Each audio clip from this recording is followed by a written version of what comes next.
Hello and welcome to this video. And on this video, I'm going to be looking at the 10 greatest European prog bands of all time, and I'm going to try and rank them.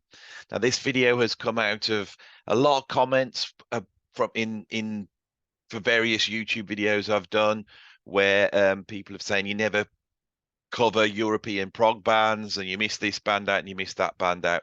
Um, a lot of the reason for that is because my knowledge of these bands is just not as much as it is for your other prog bands out there.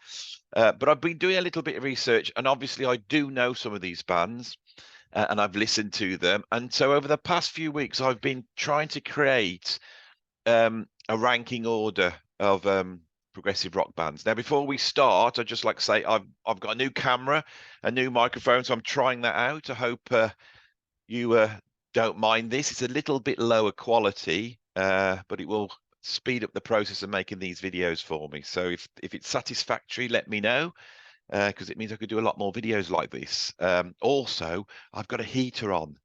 Um, and it means that I can, because I'm on the mic, you can't hear the heater. I bet you can, though. I bet you can say, I can still hear something in the background. Anyway, so European prog bands, right?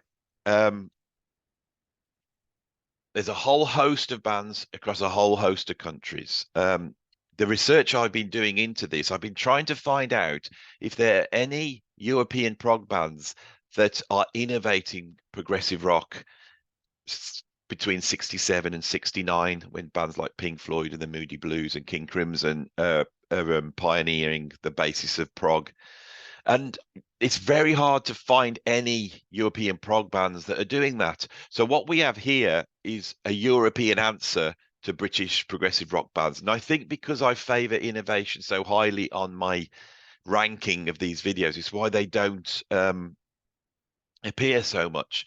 But is there some incredible prog out there? Well, yes, there is. And I got to say before we start out that the after I think Britain, the home of European progressive rock is definitely Italy, and there are just a wealth of incredible progressive rock bands in Italy, which I could have covered a few, and I've covered three on this list. So anyway, um, I'm going to try and name the band. I'm going to name an album that I know. In a lot of cases, I don't know all the albums by this band. When I'm doing my normal ranking, I usually know all, if not most, of the albums by the bands I'm talking about. In this case, I don't, but I'm going to mention the album I know, and I hope it's one of their best albums. And I hope this sparks a discussion, because I'm sure a lot of people watching this channel will have much greater knowledge than I do. But you come to see my ranking video, so this is what you're going to get. So let's just kick off, shall we? At number 10, I have Le Orme from Italy. All right. Le Orme were formed in 1969. I've been listening this morning to their debut album, Ad Gloriam, which came out in 1969. Sorry, they were formed in 1966. And it's basically Italian hippie music. It's not progressive rock. It's interesting, but it's definitely not progressive rock as we know it. Le Orme, if you want to know, means the footprints in English. As I said, they were formed in 1966. First album, Ad Gloriam, came out in 69. I would say if you want to check out an album of them at their proggiest, it's probably Valona and Serona, which came out in 1973, the watershed year. What you have with Le Orme is a sort of Italian take on British progressive rock, as you do with most of these bands, but with Italian flavoring in there. And I think that Italian flavoring is a certain operatic bombast that you would expect with Italian music, and that's something I'm not so keen on in progressive rock. It's a bombast that later appears in a lot of neo prog, and I'm not so keen on that. And so this is why Le Orme are quite low on the list for me, but they are at number 10. I think they're full on progressive rock band, some really interesting stuff going on. Doing a little bit of research, it was quite interesting. It's Ad Gloriam that came out in 1969. That title track was sampled by David Holmes for the 2000 film Bound Down to the Exit Sign, and it came as a track called 69 Police. that track was then reused in Ocean's 11, right? So when I did my recent Prog at the Movies, I didn't know this, and I would have definitely stuck that on the list, because that's incredible that we've got the Italian progressive rock band Le Orme featured in Ocean's 11. This is one of those moments where we can point at and go, there's obscure esoteric progressive rock entering into the mainstream. So anyway, that's who I have at number 10, Le Orme. At number 9, I have another Italian progressive rock band. Absolutely fantastic. I prefer them a little bit more to Le Orme. I think they're just a little bit quirkier and weirder, which I like. And this is the band Banco, or to give them their full title. And this is why I didn't want to do this list, because I've got to pronounce all these foreign words, and I can't do it because I'm not just erudite enough. I'm not cosmopolitan to be able to pronounce this great. So you're going to have my terrible English pronunciation. Banco del Mutuo Soccorso. That's the full name of this band, which means Bank of Mutual Relief. What that means, I do not know. They start off, I think they're formed around about 69, 70. I'm not too sure. With this band Banco, I really have very little knowledge to give you. The album that I know is an album called Darwin, which I think is their second album, and it's their first concept album. It's a concept album based around the sort of theory of evolution by Charles Darwin, which of course is possibly one of the most proggy subject matters you could ever have for a progressive rock album. Doing a little bit of research, their frontman, Francesco Di Giacomo, very, very charismatic frontman that also appeared as a bit player in many Fellini films, which I found very interesting. Another film connection there. And I think he was the sort of main focus of the band, main driving force. He sadly died age 67 in a car crash a few years back. But the band seemed to still be going. I do remember when I played Nearfest with IQ back in 2005. I'm pretty sure. No, it was Le Orme that were on the bill. It wasn't Banco. This is how much I know about these bands. But yeah, for me, I like them a little bit more. These two bands aren't my favorite progressive rock bands, and I've searched high and low, and these two, I think, it's full on progressive rock. There's some really interesting stuff there, and there's some classic albums. And I'm hoping with these albums, Darwin from Banco and Falona and Serrano from Le Orme, I have represented that. There's another Italian progressive rock band on the list coming, who I do really like. And you've probably guessed who that is. Anyway, shall we move on to number 8? Right, at number 8, I've cheated a little bit. At number 8, I've got Vangelis and Aphrodite's Child. I'm going to stick them in together. Aphrodite's Child's a Greek progressive rock band. On a recent video, I called them Italian. The reason for that is I had a friend who worked on the Italian progressive rock scene, and he worked a lot with the guys from Aphrodite's Child, and it just mashed up in my head. But obviously, Aphrodite's Child and Vangelis are Greek. They formed in 1967. I haven't really listened to any of the early stuff they did. And I've had a delve in now, and they really seem to form as a pop band, not a progressive rock band. They had a number of hits, actually.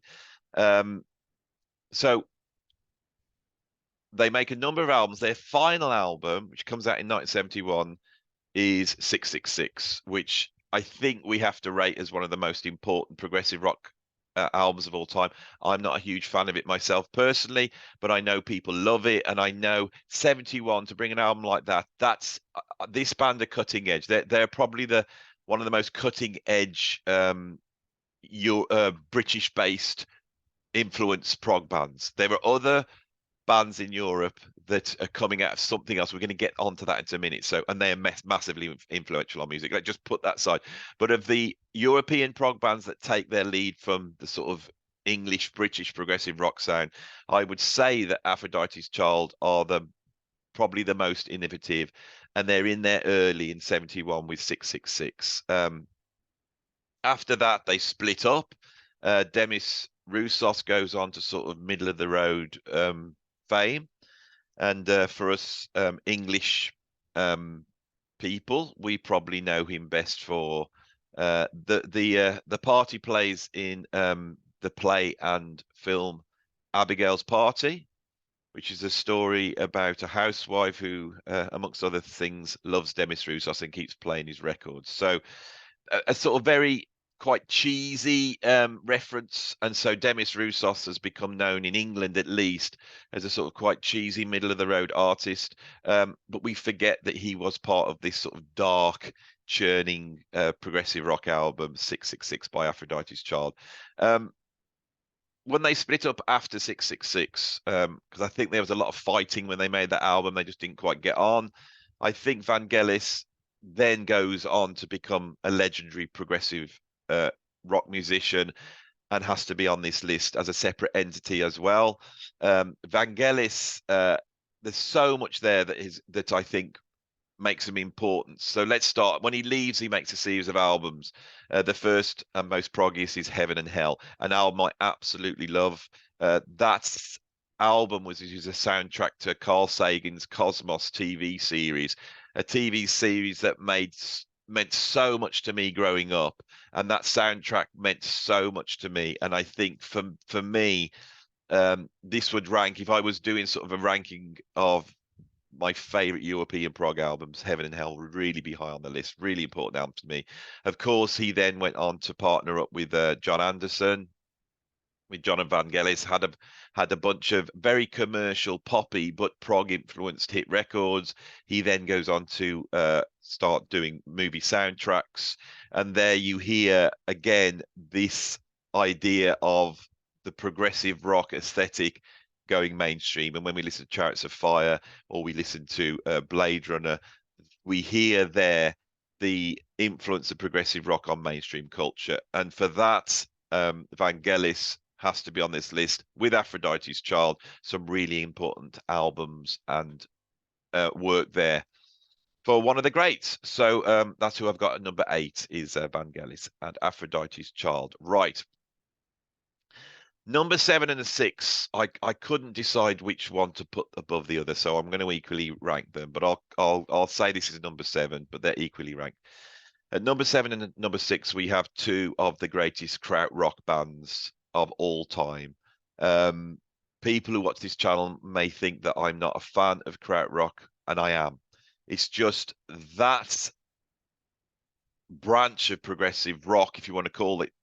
For me, this is a completely different style of music that has to be treated completely differently.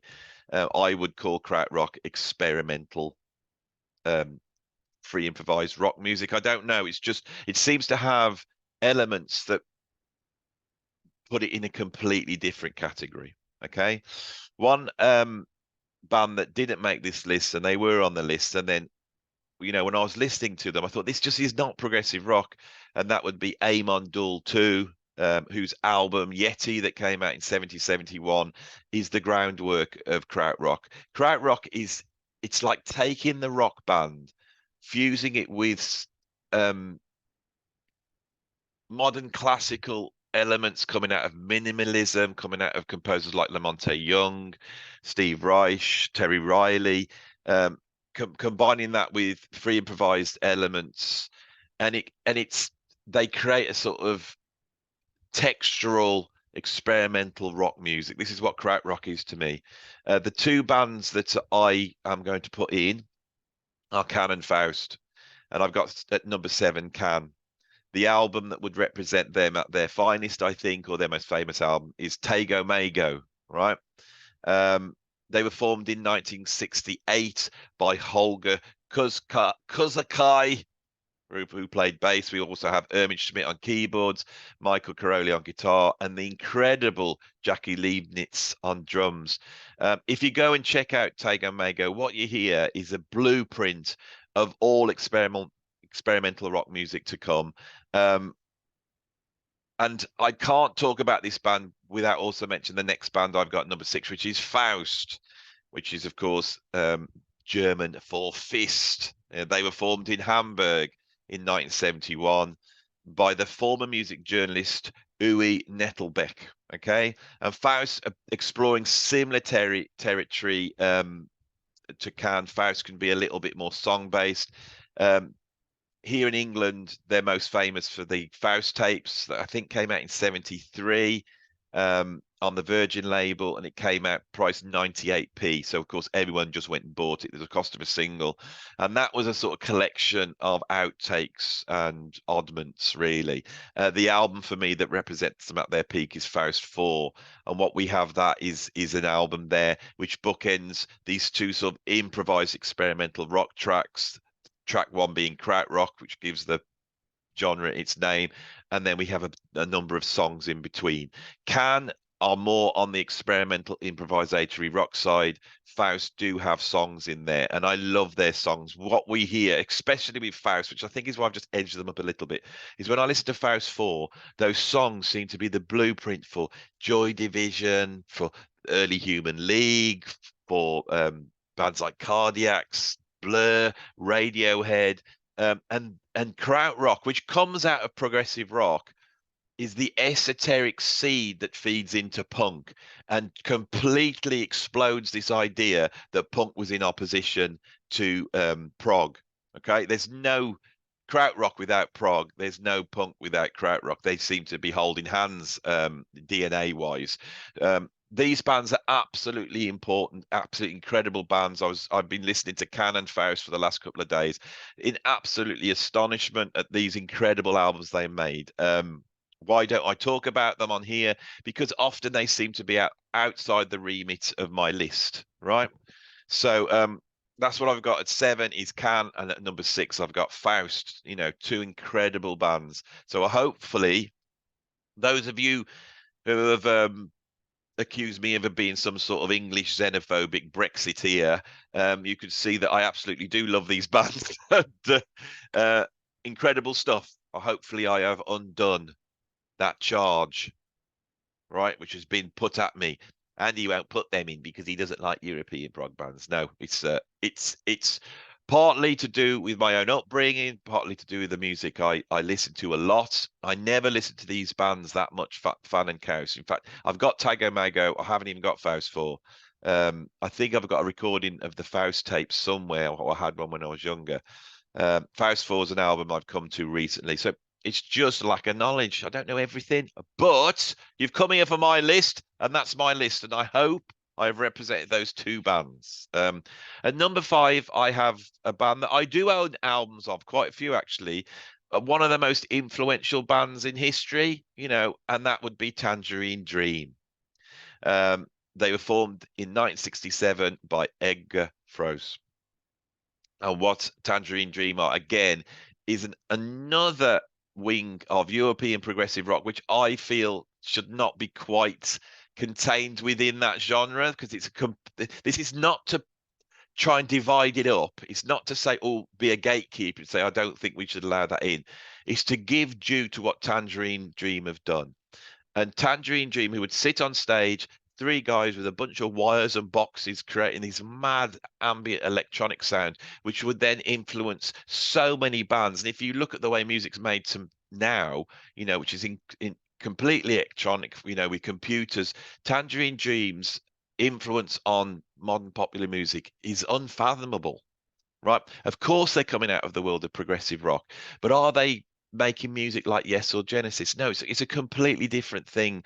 And often, I think if you open the door in, say, a progressive rock list to Tangerine Dream, then we have to open the door to Kraftwerk, and we maybe have to open the door to Wendy Carlos, and maybe then do we open the door to the electronic experiments of Stockhausen? It's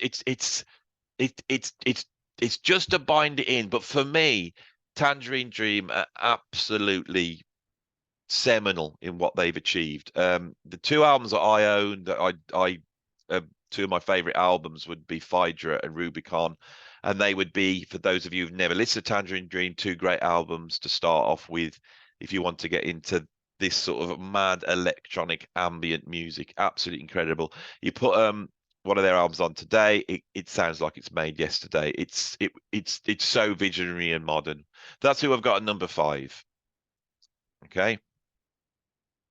Right, I'm just moving my notes up here. Oh, it's all gone wrong.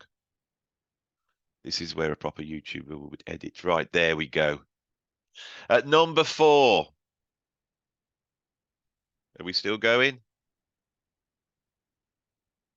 Right, I think my camera froze then a little bit. This is the trouble with this method. I might not do this again. We'll find out. I froze then, didn't I? Did I freeze? I don't know. I froze here. I'm bloody freezing, that's for sure. Right, at number 4, we have the incredible Magma, formed by Christian Vander, a band that I wish I knew more about. Magma's a band that I feel I should love. It's like a cross between Carl Orff and John Coltrane, which sounds like the perfect music to me. As a youngster, I got their seminal album MDK. I can't pronounce the full title, and I wasn't keen.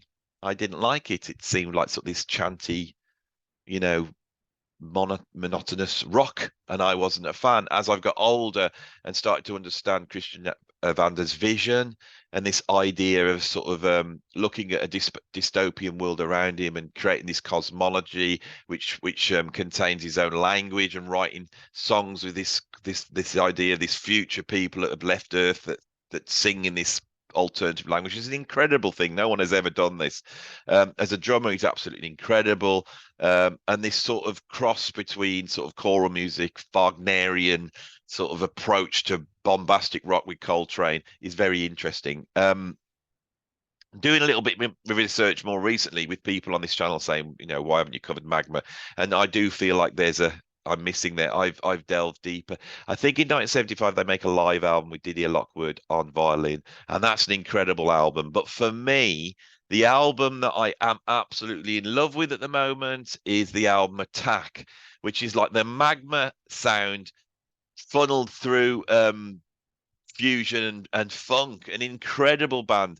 And Christian Vander is just absolutely explosive. So me being a funky jazz fusion guy, I may have found my way in, and you might find me talking about Magma a lot more now. I've discovered Attack, or as it's spelled, Attack. Right. So that's who I've got. Number 4 is Magma. Right. At number 3, I've got the incredible Focus, and which is Tis Van Leer's incredible progressive rock band from Holland, I think formed in 68, 69, with the incredible Pierre Van Linden on drums and Jan Akkerman on guitar. I'm not going to talk too much about this band because I've talked about them elsewhere. And if you want to hear me talk about them, I did a very long video with the progmeister himself, Steve Gould. So go and check that out if you search up Andy Edwards, Steve Gould. Focus, when we really went into depth with the whole albums. I think the album I would go for to represent them, the Gateway album would be Moving Waves from 1970-71. Incredible band. Number 2, I have one of my favorite progressive rock bands of all time, which is Gong, which are basically a French band fronted by the Australian David Allen. Again, I've talked at length about this band. What an incredible band, who start off as a sort of spin-off from the sort of English Canterbury scene. David Allen was originally in Soft Machine. They travel over to France. He gets stranded there for various reasons, so he forms this band Gong. David Allen is coming out of sort of jazz beat poetry, fused with a sort of English aesthetic and a French aesthetic. He forms a band 69, 70s, makes a couple of albums. They're not quite right. He gets involved in some soundtracks. In 1972, is it? He makes Camembert Electric, and you start to hear this gong sound. And then in 1972, 73, I'm not too sure, round about then, he makes 3 albums called the Flying Teapot Trilogy. These are incredible albums, some of the finest albums in progressive rock. He then leaves, he goes his own way into his own other Gong, making a number of albums that are very interesting, including New York Gong with Bill Laswell. Gong carries on. We get the album Shamal, produced by Nick Mason, but without David Allen, which is the halfway house between the old, quirky potted Pixie Gong sound and this new jazz fusion sound that's going to emerge under the leadership of the credible drummer Pierre Morlan. Jamal's great. It's still got that sort of quirky gong vibe, but then we get another trio of classic fusion albums, Gazier's 2, which is also called no, can't remember. I know it's Gazier's 2. and then Time Is the Key. These albums all feature Alan Holdsworth. I have videos on the Flying Teapot trilogy. I have videos on the Jazz Fusion trilogy, if you want to check that out. But if you notice, me being such a Gong fan, that I've got them at number 2. So steaming in at number 1, a band that I have not mentioned on this channel at all, a band I know very little about. But I really rate them as one of the greatest progressive rock bands in history, and that would be PFM. That's who I've got at number 1. But PFM is short for Mianta Fornia Marconi, right? They're formed in 1970, right? There's the albums they do are just in another league. This isn't like Italian prog that we get from Le Orme or Banco or any of those other bands. PFM are leading the way for me. In 1973, they make an album called Per and Amico, right? And 73 is the year of all those classic prog albums. In fact, I think this album's actually 72. It's 1972, isn't it? And that's that breakthrough album, year where, you've got Close to the Edge coming out. You've got Thick as a Brick, Gentle Giant, Three Friends. The British bands are really pushing what's, a rock band can do. Right now, you go and check out Per and Amico.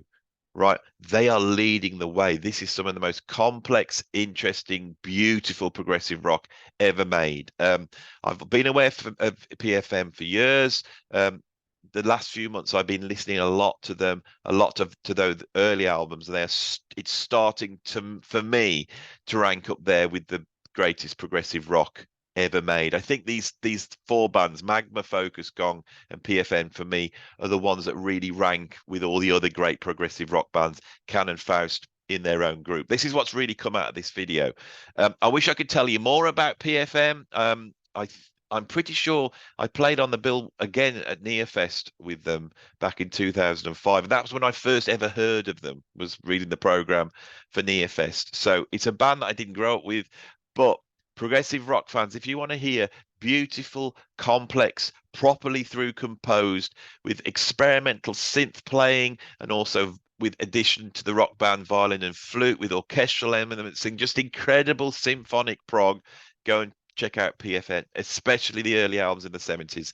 They are as great as any of the great prog bands we could care to mention. So I've got to the end of the video. I hope there wasn't too many technical glitches, because you know me, it's going to go up whatever. So if you got through that, that's great. If you like this video, please like it. If you want to subscribe to the channel and see more stuff, please subscribe. And if you want to become a Patreon and get access to tons of content where I go deeper and deeper into music, then please do that as well. And I'm going to get out of here and see whether my experiment with my new camera, and my new little headpieces works. I'm not too sure at the moment. We'll find out. Thanks for watching. I'll see you on the next video. Look,